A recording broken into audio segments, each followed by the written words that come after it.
എല്ലാവർക്കും നമസ്കാരം. ഇന്ത്യൻ ആർമിയുടെ director general of electronics and mechanical എഞ്ചിനീയേഴ്സിലേക്ക് പുതിയ റിക്രൂട്ട്മെന്റ് വിളിച്ചിട്ടുണ്ട്. നമുക്ക് വന്നിരിക്കുന്ന റിക്രൂട്ട്മെന്റിന്റെ കംപ്ലീറ്റ് ഡീറ്റെയിൽസ് നോക്കാം.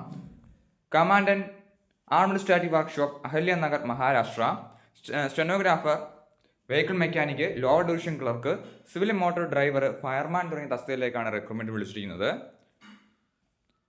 നമുക്ക് ക്വാളിഫിക്കേഷൻ നോക്കാം. സ്റ്റെനോഗ്രാഫറിലേക്ക് +2 ആണ് ക്വാളിഫിക്കേഷൻ, കൂടാതെ സ്കിൽ ടെസ്റ്റ് ഉണ്ടായിരിക്കുന്നതാണ്. വെഹിക്കിൾ മെക്കാനിക്കിലേക്ക് +2 ആണ് ക്വാളിഫിക്കേഷൻ, കൂടാതെ national council for training in vocational ട്രേഡ്സിൻ്റെ ഡിസർവ് ക്വാളിഫിക്കേഷൻ ചോദിക്കുന്നുണ്ട്. IT ഉള്ളവർക്കും അപ്ലൈ ചെയ്യാൻ സാധിക്കുന്നതാണ്. ലോവർ ഡിവിഷൻ ക്ലർക്ക് +2 ആണ് ക്വാളിഫിക്കേഷൻ.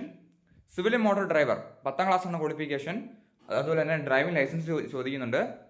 ഫയർമാൻ 10ാം ക്ലാസ് ആണ് ക്വാളിഫിക്കേഷൻ. സോ നമുക്ക് ഇതിലുള്ള ഏജ് ലിമിറ്റ് നോക്കാം. 18 മുതൽ 25 വയസ്സ് വരെയാണ് അണ്ടർ റിസർവ്ഡ് ഏജ്.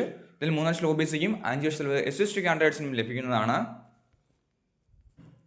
റിക്രൂട്ട്മെന്റിലേക്ക് ഹൈറ്റ് പറഞ്ഞിരിക്കുന്നത്, ഫയർമാൻ ഹൈറ്റ് പറഞ്ഞിരിക്കുന്നത് 165 സെന്റിമീറ്റർ ആണ് ഹൈറ്റ് ആയിട്ട് പറഞ്ഞിരിക്കുന്നത്.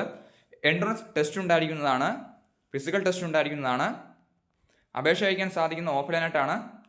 സോ അപേക്ഷിക്കാൻ ആഗ്രഹിക്കുന്നവർ അപ്ലൈ ചെയ്യുക. നോട്ടിഫിക്കേഷൻ ഡൗൺലോഡ് ചെയ്യാനുള്ള ലിങ്കും നോട്ടിഫിക്കേഷൻ്റെ കൂടെ തന്നെ ആപ്ലിക്കേഷൻ ഫോം ഉണ്ടായിരിക്കുന്നതാണ്. ആപ്ലിക്കേഷൻ ഫോം ഫില്ലപ്പ് ചെയ്താണ് മുകളിൽ കൊടുത്തിരിക്കുന്ന അഡ്രസ്സിലേക്ക് അയക്കേണ്ടത്. നോട്ടിഫിക്കേഷൻ ഡൗൺലോഡ് ചെയ്യാനുള്ള ലിങ്ക് ഡിസ്ക്രിപ്ഷൻ ബോക്സിൽ കൊടുത്തേക്കാം. അപ്ലൈ ചെയ്യാൻ ആഗ്രഹിക്കുന്നവർ അപ്ലൈ ചെയ്യുക. താങ്ക്